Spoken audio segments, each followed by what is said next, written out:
Dr. Maggie, it's a pleasure having you. Thank you.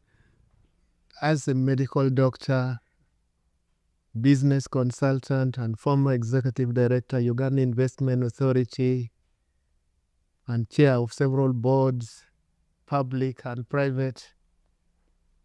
Today, we have students, we have those who are starting their careers. But there's one thing today about entrepreneurship. Everyone wants to do his or her job, start his or her investment and run it. But in the past, there were issues of industrial placement where people are mentored, coached, they are trained, they acquire skills in leadership, in financial management, and all the disciplines. What is your message to today's career beginners?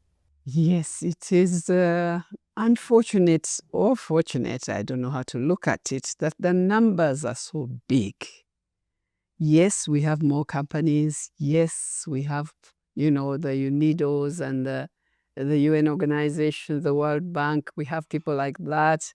We have government that is also looking at this area of skilling Ugandans so that as they go into the workplace, they already have some skills.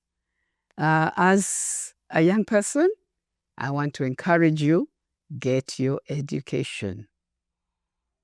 Go as far as you can. Get to university if you can.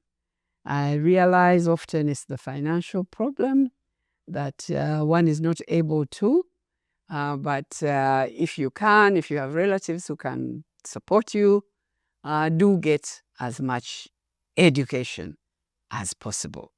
And when you finish, you apply for a job, of course, and I hope you get it. Not everyone gets a job. Not everyone gets a job.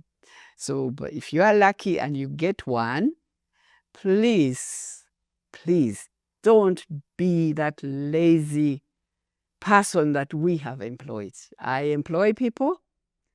They come in, they compete against so many people. They are the successful ones.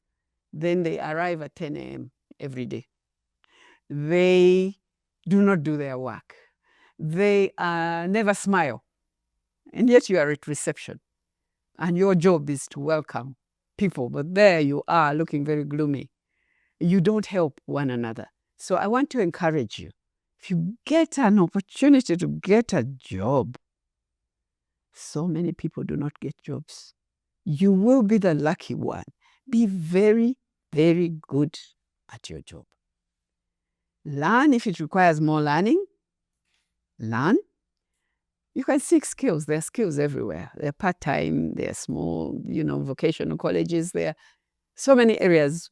Ask questions. Get your boss to train you, so that you are the best at your job.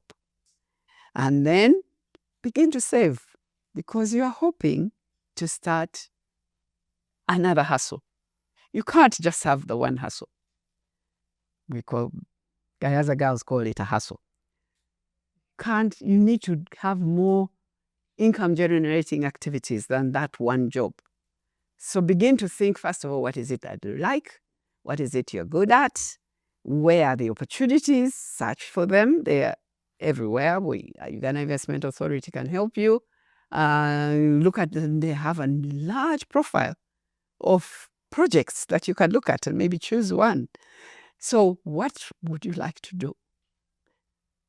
So liking to do is one thing. You need some money to start. Have you been saving? So that's the last one that I will talk about is save. Save your money in an income generating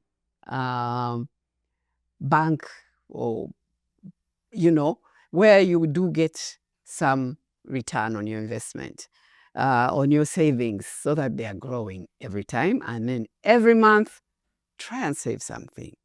I think I'll stop there. It's been long. Dr. Maggie, that's so wonderful. And that was really to the early career beginners. Yes. Dr. Maggie, with your experience with Uganda Investment Authority and now outside as a business consultant. If you were to go back to your job at Uganda Investment Authority today, what would you do differently? Wow. What would I do differently? Our role as Uganda Investment Authority is to look at our beautiful country and identify the investment opportunities. After identifying them, promote them to all potential investors, Ugandans, Indians, UK. We traveled the world. I think we could find out where we didn't go. We actually went everywhere, looking for these investors to come and also invest in our country. Thirdly, the investment climate.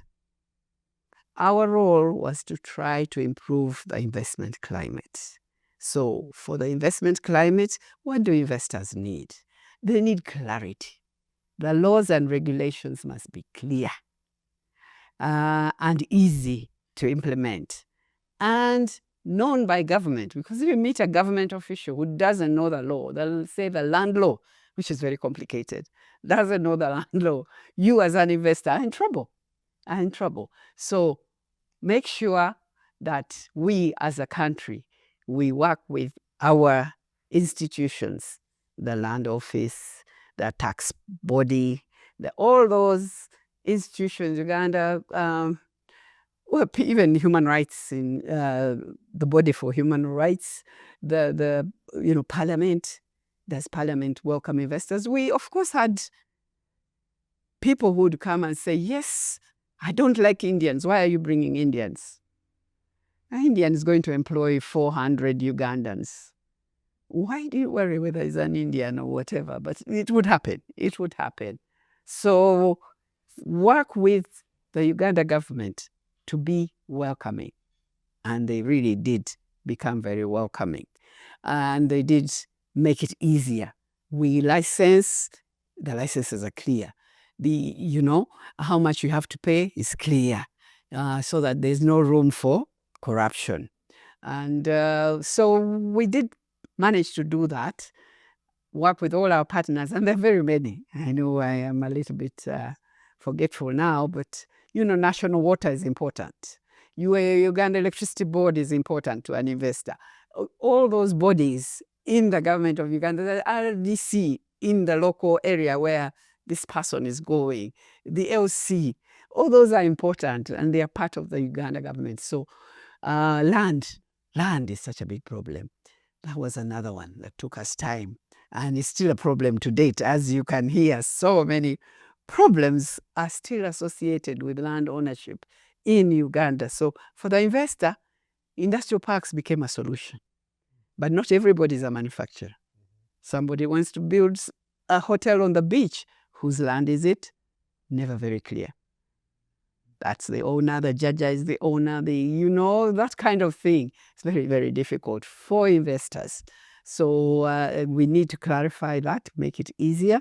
Industrial parks have sorted out the manufacturers. I think they are now, we had planned 25 industrial parks, and quite a number of them are up now. I only left like Bali and Namave, and I only left like 4 or 5.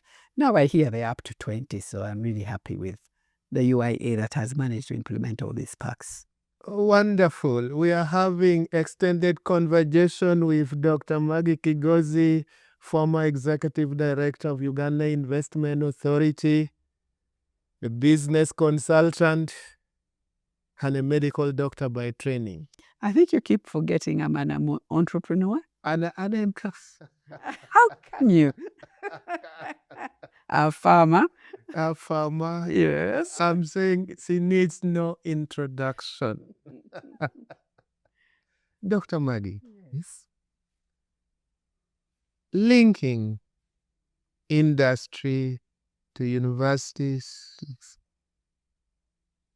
When you are now an entrepreneur, you were in charge with investment in this country. Yes. Were you having any problems attracting talent, skills relevant to the investment climate in Uganda? And what would be your message today as an opportunity for universities? We actually worked very closely as the UIA with like Makerere University. We had a private sector forum that we worked with the Vice Chancellor on. At Makerere with PSFU, Mr. Mluana represented the private sector and began that partnership, that relationship, so that the university is giving us what we need, is able to deliver the skills that we as business require. And we also had UNIDO that came in with a lot of experience in this area of working again with the training institutions to help us get the skills that we need as private sector. And yes, I can't say we don't need to do any training, because we still do. We still do. But we are getting like finance managers who are well trained, and they're able to look after our money, and now with technology helping them as well, benefit from the new technologies that have come, or the ICT. So our relationship of ICT and finance makes everyone's life so much easier. And that, again, so the ICT department in Makerere has played a key role in making that happen. But not alone. Government, the Communications Commission, was able to make it possible to put the rules and regulations in place, ensure that the infrastructure, government, the ministry now of ICT, make sure that we are connected. The whole country is connected, which it is now. We have internet almost everywhere. So they were able to do that. And therefore, any finance manager in Arua, in wherever, we are connected, and we are able to, my company, which is Pepsi, we are everywhere. You can't get a Pepsi anywhere in this country. But the fact that we are able to link to our depots and be able to keep track of how many lorries went and how much is there is very, very key to the success of our business. And that happened. And so it was a combination for the ICT section for government to work together with universities and work together with us, the private sector, demanding, because we demand, we want this, and government makes it happen. And through these other agencies that they have. So we've come a long way. That is just one example. But look at, say, the mining sector. Do you know that we had no geologists? Our minerals are safely in the ground. Do you know that? They are safely in the ground. They are not touched. And that was following a study. Again, I think government partnered with UNIDO, the ministry, to do a study. Where are the minerals? There are minerals everywhere. Even in Michana here, even in Mubende, there are minerals everywhere. Then the next thing was, where are the investors? Ugandans don't know anything about mining. Where are the investors? So then, do we bring foreigners? That was the discussion. But then that means all the income will go where? To the foreigners. So government and Uganda was very smart. No mining. Yes, little bits here and there, but nothing much, nothing big. And yet we have huge deposits. Let us send our kids out there to those universities. We have geologists, we have, everything you need for mining, engineers of all kinds are now available. Now that they're available, let's go ahead and start mining. And let it be owned by Uganda. That's where we are. And I'm really proud of that one. And as an entrepreneur, I must say congratulations to you. When I was growing up as a young boy in Lira, the soft drink I know as soda was Pepsi. Yeah. And let's talk sustainability. Yes. How is it? How do you sustain business over the years? Over the years, Pepsi, of course, is an international brand. Yes. Yes, for many years in the past, originally they were owners. Then government took over everything for a while. So then they put it up for privatization, and my husband and his two partners applied for it. They had the best bid. My husband used to be manager of the breweries. Yes. So he knew how to manage a Pepsi industry, of course. And therefore that gave them, and his partners were business people. So they knew how to run a business. And so we got it. And we've grown it from 5 million crates to over 100 million crates here in Uganda.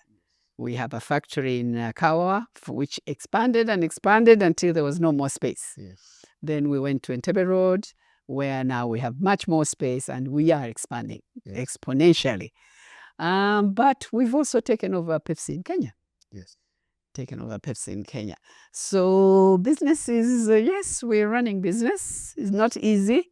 The competition is stiff. We have a lot of competitors, the old ones, the one and only that we knew, and now so many new ones. Yes. Yes, so, but yeah, we continue to work, and with a lot of support, Pepsi Cola International ensures that its brand must always be perfect.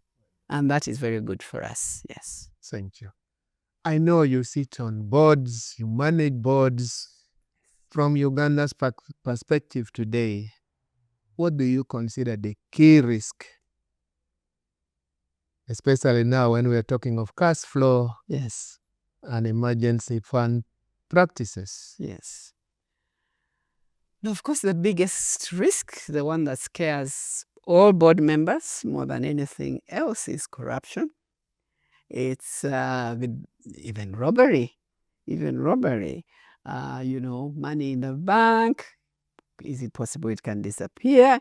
Is it possible that the management did not keep track of it? So that is a big one. The other big one is environment. How are we, not for ourselves, but even for the future of our nation, how are we not damaging the environment? Yeah, and we had glass bottles to start with. Then because of demand, this plastic bottle is much more convenient in that you take it away, you drink it, you shut it, you throw it away, and you have no problems. Our glass one, you worry to break, then you have to bring it back and get your money back and, pay a deposit. So we had also moved to plastics. Yes. But we found plastics must be those that we can recycle. So yes, plastic is very convenient, but it should be recyclable. And is recycling happening? I think in the past, as you saw with all those dumps around the country, it was just being thrown away. Now we are making basins, we are making chairs and tables and plastic out of the plastic. And then also we are moving backwards to glass. If you go to a hotel now, you'll drink water in glass bottles. So that at least in the big hotels where there's often a large amount of consumption, it is glass and it is not plastic, which can pollute the environment. So that's the second one. So there's the corrupt money always, cash flow, as the topic was for today, is the one that is most scary, is the one that's most scary, that it can be misplaced, can be misused, can be stolen. So we need to be very, very careful to have a good accountant, to use technology. Yeah. And then for us as my industry, and many other industries, the environment is key. Yeah. Tell me about succession planning. Why are we not getting it right? You're absolutely not getting it right. As Ugandans, it's unfortunate. We have seen a number of people who have gone home to heaven and not left a will, not even a will. They have just worry about writing a will. Every Ugandan I tell that they should write their will, they say, what if they kill me? If I have a will, but you don't share your will with anybody, nobody knows what's in your will. So why would they be killing you? That, Ugandans are a little bit scared of that. And we have seen it in the recent past on some of the big industrialists who have passed. It's caused such family trauma, such disagreements. We have a problem of very big families with maybe more than one wife. It's a problem. It's a problem. I was just very lucky that I had a husband who was smart, and he had a will. He died very early, but he already had a will. He had worried about how much he traveled on planes and could have an accident and die on a plane. So that was his problem. How will my wife and children be when I die on a plane? So he always had a will, and he would even update it, I'm told. I didn't know. He left it with my brother-in-law. So that's how safe you can be. Other people don't need to read your will. Don't need to worry that they'll come and kill you because you have a will. So it is important that Ugandans really consider, especially if they have their own either businesses or various properties, write a will so that your family will not fight for things, which is what is happening now. Siblings, wives, there are such wars. Yeah. So succession should be planned. All of us are going to die. Let's accept that one first. Even as you worry, you are going to die. So how prepared are you? Have you written your will? So do that and get someone to countersign it. Doesn't take very much. Maybe a lawyer. Lawyers are available everywhere. A lawyer that you trust, or a family member that you trust. And then your business will not end with you, which is what we are seeing. Businesses end with the owners instead of going on for generations. They like to see succession go to the children, go to the grandchildren, so that we can also live better as Africans. Yeah. What about Dr. Maggie Kigozi? We are having an extended conversation on cash flow and emergency fund management. Dr. Maggie, mentorship. Yes. I do a lot of mentorship from mid-level to senior executives. But what I'm beginning to find that the interests of the children are different from that of their parents. What is a priority to the parents is not a priority to the children. Yes. It has made succession planning very complicated because you don't know who to give responsibility to carry the mantle. Any advice to business, to families, to organizations?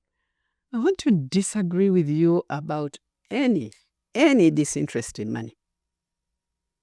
There is no child who is not interested in money. If there's one, I would love to meet them. They are not there. So if we are talking money, it's very important. Very important. To everybody, including those young children who just want to go and buy a phone. They know what money is. So the whole family is interested. So let us make sure that we protect their interests. You, as the owner of the business, need to be mentored.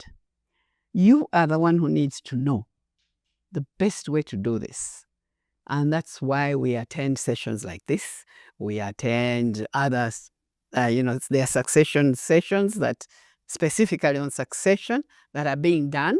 We attend those so that you understand how money could and property can pass on to the children and the next generation for many, many years. We see the companies, the European companies, they've been there for years. They were judges and, many generations. Generations. Many generations. So can we do the same? Can we do the same? There's no need why my grandchildren should struggle. When if I have worked, I want my grandchildren to have it better. Yes. Yes. Doesn't mean they don't work. They work in what interests them and not what to make them just live. So they can do much, much more. They can, I am going in film. Fine. Navio is a musician. Fine. Yeah. He's a musician. That's okay. He does not have to be a doctor like me.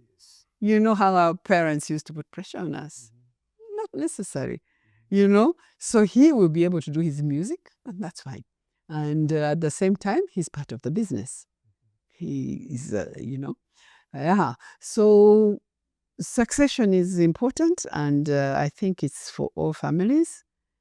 You need to know what you have. Of course, if there's nothing, that's another issue. That's another issue. You don't need to worry. Nobody needs to worry if there was nothing. Hopefully you educated them, let them go and do their own thing. But then they have another succession to look at. Their children. How is that going to go? Yeah. As an entrepreneur, a governance expert, an investor, and how do you see how we are taking on with technology, the AI, innovation, adaptation? Are we taking the right pace? Yes. It's easier for the young generation. We are seeing it being able to take it on and run with it. And we as well have benefited from a lot of technology. We no longer queue up in banks to pay school fees or to pay salaries or, those queuing up in banks used to be the worst possible thing. Now you just have a phone. So technology, even at my generation, has been helpful and has enabled us to succeed more, to get more information. More information is at your fingertips. Just Google. They've given you a tablet, you don't know what it is, Google, and you will know in 2 minutes. Yes. Now, even better than that is AI, because that is doing your work, actually is doing a lot of the work that you are supposed to be doing. So that makes life even easier. You need to master it. You need to learn it. And I don't know, I've seen online trainings. I haven't seen companies, training institutions in Uganda telling me come and learn about AI or bring your children to learn about AI. But I'm sure it's coming. The Ugandans are smart. They don't miss opportunities. They will soon be there training us on AI. If they are not there already, I just don't know where they are. But online, yes, we do get trainings, and we are trying to stay on top of it, but it's not easy for my generation. We are coming towards the end of our extended conversation with Dr. Maggie Kigozi on cash flow and emergency fund management practices. Dr. Maggie, as a medical doctor, the life expectancy in Uganda is increasing. Yes. For both male and female. And we are also having lifestyle disease and all that Increasing. If you were to advise Ugandan government and World Bank on healthcare financing and improving health systems, what would be your emphasis? The public health system was meant to be for a certain number of people, but because of the growth in population, it is truly, truly overstretched. I've been chairing the Global Fund in Uganda. And also I chaired the Mulago Hospital Board for a while. And you could see the strain on the resources that government provides, that donors provide. And right now, America, who was one of our biggest donors, has pulled back with Trump, has pulled back. So we are really concerned. They were providing very important drugs like antiretrovirals, HIV drugs, and yet we are not over that yet. Luckily enough, we do have local companies that now produce antiretrovirals, Quality Chemicals, and the other one, the one in Kono, producing antiretrovirals.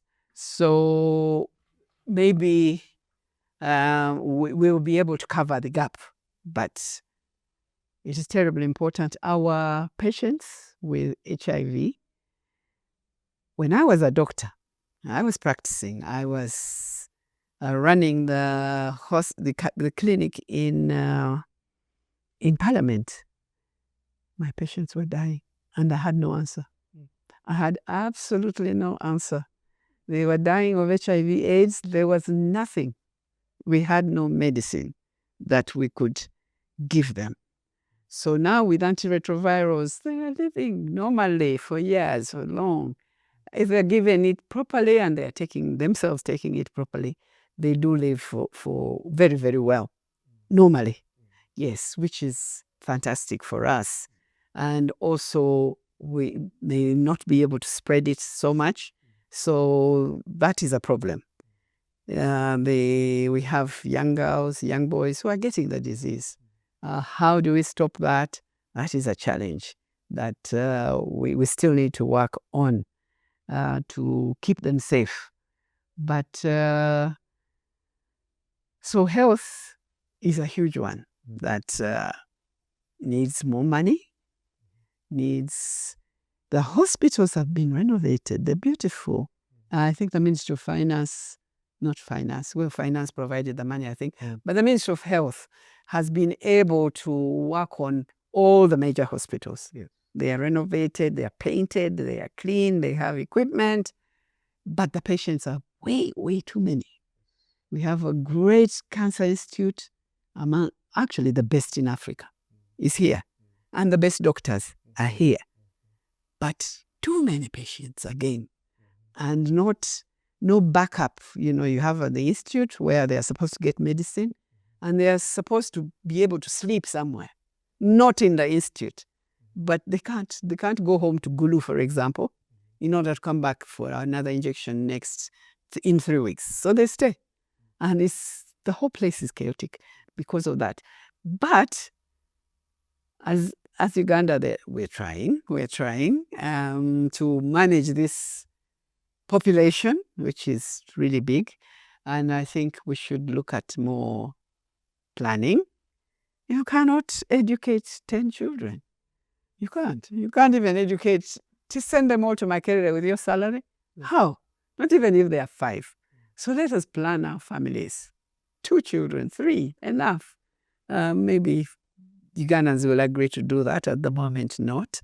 They still want to have many children. So we still have problems, but vaccination has helped. Yeah, polio, measles. Measles gone.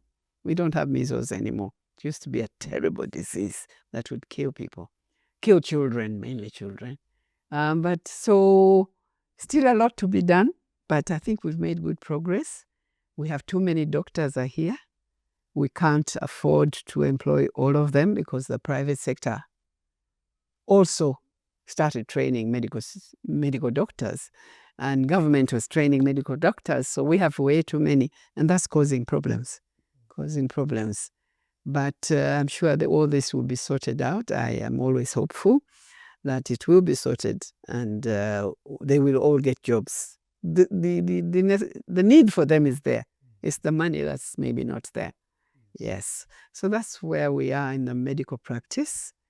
Having done well in so many areas, we really have. I think Uganda has been special.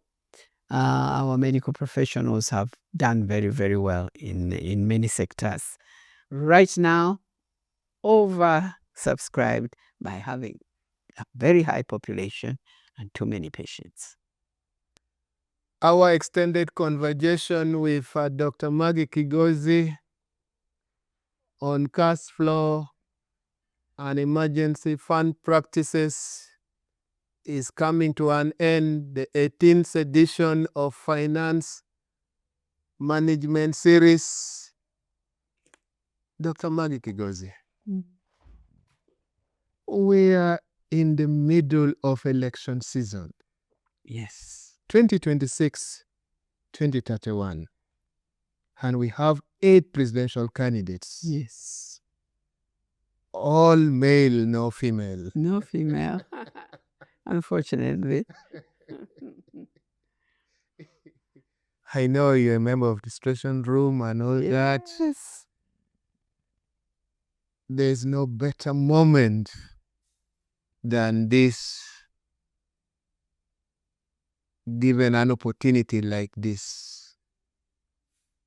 If you were to advise all the presidential candidates on what is a priority, I know you have scanned all their manifestos. Yes. What would you really prioritize? Okay. For me, the number one priority, and it has been all these years, and when it wasn't there, I lived in Zambia, I lived in Kenya, is peace. Yes. Peace. Absolutely peace. If we do not have peace, we do not have anything. No business will run, no hospitals will, nothing runs. So let us ensure that we continue. We've had peace for a few years, so we continue to have the peace. Secondly, the liberalization, allowing business to thrive. Small businesses, large businesses, market women, they do their thing. They do their thing. They make their money, and that is supported by government and by everyone. So that would be the second one. We do not want to have any more restrictions. You can't do this, you can't do that. At the moment, I can do anything. I can go into any business I want, and nobody will have a problem with me. So we'd like to see that continue. The other one is the free healthcare. It's absolutely critical for our people that they be healthy. So free healthcare, as we've been talking about it is available, but it requires some more support, requires more funding. Then we have free education. Every child should be able to excel, to go as far as he can or he or she can at school. We have the private schools. Those who can afford them, let them go, because that's a business as well. So I don't have a problem with my entrepreneurs in the education sector. They are providing a service to those who can afford it. But those who can't should be able to have excellent education as well. So government to continue. I remember at the UIA, we had my staff, they had their children in very expensive schools in Kampala, most of them. And one of them, living in Kayunga, had his son in UPE. Guess who got the best results? UPE. He wasn't in primary. What do they call the A-levels? A-levels. Yeah, that one. He got the best results in Kayunga. Yes, in Kayunga, in a government school. Yes. So it's possible. It's possible with a smart child, with some training from his father, who was a very good member of staff at the UIA as well, to be able to achieve that compared to those of us who are in these fancy schools around town. He did better. So it's possible. It's possible that these children also be given equal opportunities. The children of the poor, so that they'll poor. You know, you've had a poor family all these years, and here's this young man working in Bank of Uganda. you pull everybody out.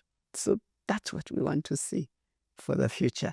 Yes, so those would be some of the things that I would love to see with my next president, one of those 8, whichever one is there.